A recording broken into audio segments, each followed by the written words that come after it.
Bonjour à tous, débutons la semaine avec ces croquis de la nouvelle Hyundai i20, les tarifs de la Yaris restylée, un Cayman GTS qui se prend pour un kart, et pour finir du sport avec du WTCC, du rallye et un avant-goût de la nouvelle Lamborghini Super Trofeo.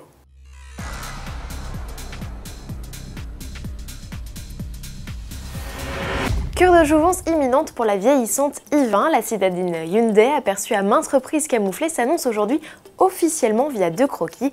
Calandre hexagonal réinterprété, bandeau laqué noir entre les feux, style résolument plus dynamique et nouvelle, signature lumineuse, le menu est plutôt alléchant. Mais il va falloir se montrer patient puisque ce n'est qu'au Mondial de l'Automobile de Paris en octobre prochain que sera présentée cette concurrente des 208 et Clio. Et toujours à propos de citadine, Toyota révèle les tarifs de sa Yaris restylée, des prix qui grimpent de 200 € sur l'ensemble de la gamme. Le ticket d'entrée est désormais fixé à 14 100 € avec le bloc essence de 69 chevaux et culmine à 20 250 € pour la 100 chevaux. En diesel, la mise de départ est de 16 800 €, comptez 300 € de moins pour les versions 3 portes. La Yaris hybride, uniquement proposée en 5 portes, est, elle, facturée 19 200 €. De série, les Yaris restylées embarquent autoradio CD, la vitre électrique et volant réglable en hauteur et profondeur. En revanche, climatisation et jantalliage n'arrivent qu'avec la finition Tendance, deuxième niveau sur 4. Les premières livraisons sont attendues à la rentrée. Sport à présent avec le rallye de Suède où Volkswagen s'impose largement. Jari-Matti Latvala remporte sa 3e victoire de la saison, tandis que Sébastien Ogier, 2e, conforte un peu plus son statut de leader au championnat du monde. Le Français a toujours 44 points d'avance sur son camarade d'écurie. Prochain rendez-vous en Allemagne, le 21 août. Et après la Suède, cap vers l'Argentine pour la 8e manche du WTCC.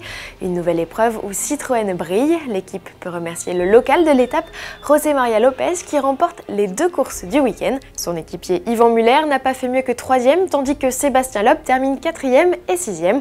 Au classement pilote, López s'envole avec 60 points d'avance sur son premier poursuivant, Muller. Le championnat du monde de tourisme sera de retour en Chine les 4 et 5 octobre. Et toujours à propos de sport auto, voici un nouvel aperçu vidéo, cette fois de celle qui remplacera en 2015 la Gallardo dans le championnat Super Trofeo, l'Huracan.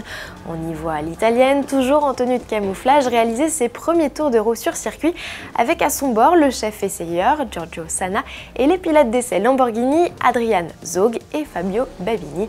La belle sera révélée le 15 août prochain en Californie lors de la Monterey Car Week. Terminons avec cette amusante vidéo Porsche, mini ligne droite, courbe étroite et virage en épingle. Vous ne rêvez pas, c'est bien sur un circuit de kart que nous convie le constructeur allemand pour tester ou plutôt démontrer l'agilité de la nouvelle génération du Cayman GTS. Un terrain de jeu où le coupé de 340 chevaux se révèle fort à l'aise, vous vous en seriez douté. À demain.